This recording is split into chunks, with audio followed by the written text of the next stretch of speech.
Welcome to the WHHI-TV Daily News. I'm Betsy McDaniel in for Robin Zimmerman today, as she is still on vacation, but she will be back next week. Let's get started with today's headlines. It has been nearly a month since the arrest of a St. Helena mother accused of the horrific drowning murder of her 6-year-old daughter and the attempted murder of her 8-year-old daughter. Now Jamie Michelle Bradley Brunn will appear in court for the first time Thursday for her bond hearing. Bradley Brunn has been in the custody of the County Detention Center since her arrest on May 19th. Bonds for murder cases can only be set by circuit court judges, so these proceedings had to wait to be scheduled until the Beaufort County General Sessions Court reconvened. Judge Robert J. Bonds will preside over the hearing on Thursday afternoon. We told you yesterday that the Bluffton Historic District would see some lane closures for sewer work, and it turns out Hilton Head will also be facing some lane closures for paving work. Starting this week, the SCDOT will be applying the final layer of asphalt and pavement markings on US 278. All work will be done overnight starting at 7 p.m. and ending at 7 a.m. The work has been broken into 3 segments, one from Gumtree to Whipping Crane Way, the second from Shelter Cove Lane near the Sheriff's Office to Yacht Cove Drive, and the final segment from Yacht Cove Drive to the Seapine Circle and Arrow Road. One lane of traffic will remain open in each direction, and the work is expected to be finished by July 31st. One day last month, with just 20 minutes left in the school day and only 2 weeks left in the school year, 5 assistant teachers were fired from May River Montessori due to an unexpected financial crisis. The changes came as $250,000 in projected grants for the 2022-23 school year fell through. The board also asked the executive director and teacher Michelle Quigley to step down due to the same financial crisis. Despite the issues, the school is planning to run normal operations next year, although plans for a new building have been put on hold. It remains unclear why the teachers were terminated while class was still going, as they are being paid through June 30th. Would you like to be a little part of Bluffton history? Well, now's your chance, as the historic Bluffton Foundation is offering the Bricks on Boundary Street program.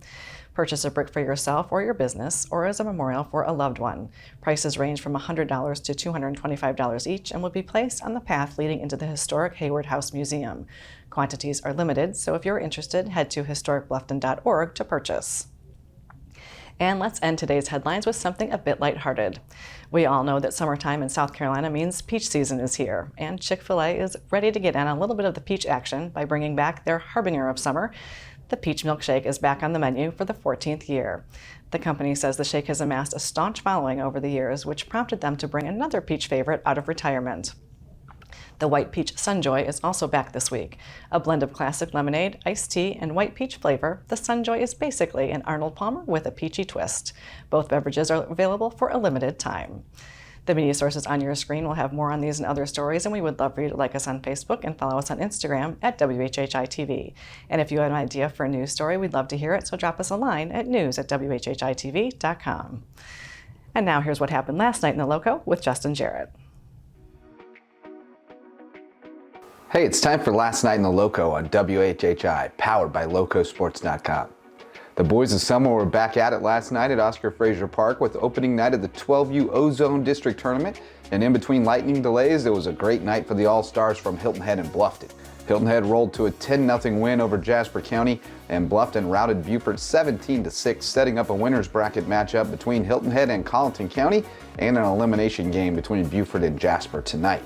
The Bluffton 12U Softball All-Stars also stayed alive with a 17-9 win over Goose Creek to advance to the championship round tonight. They'll have to beat Moncks Corner twice to claim the title. The Bluffton 8U Softball All-Stars will also face Moncks Corner in a key matchup after opening with a 15-0 win over North Charleston. Winner advances to the championship round.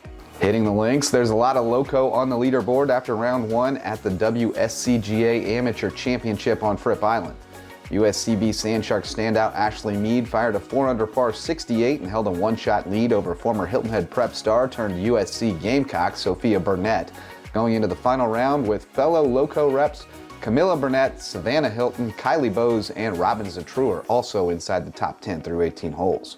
For Loco Sports and WHHI, I'm Justin Jarrett. Until next time, go Loco. Thanks, Justin. And now it's time for the weather with Maria. Thanks, Betsy. Yep, so taking a look ahead, we are going to have storms the next couple of days, but it should be clearing up by the weekend. Taking a look at Wednesday, however, it's going to be cloudy with scattered thunderstorms throughout the afternoon and continuing on into the evening. Hilton Head's going to have a high of 86, a low of 72. Bluffton's going to have a high 87, a low of 71. And Beaufort's going to have a high of 86 and a low of 71. The sunrise for Wednesday is going to be at 6:16 and sunset's going to be at 8:30. Taking a look at the beach tides, high tide's going to be at 6:54 a.m. and low tide's going to be at 2 p.m. Taking a look into the rest of the week, a little bit into the weekend. Thursday is going to be sunny to partly cloudy with a thunderstorm in the afternoon, but should be clearing up by the evening. Highs in the 80s, lows in the 70s. Come Friday, it's going to be sunny with highs in the upper 80s and lows in the 70s. And then come Saturday, it's going to be cloudy with highs again in the upper 80s and lows in the 70s. That's it for today. Let's head it back to the desk. Thanks, Maria. When we come back, Allie McNair sits down with Alex Brown to talk about the Gullah Geechee Preservation Committee. Don't go away.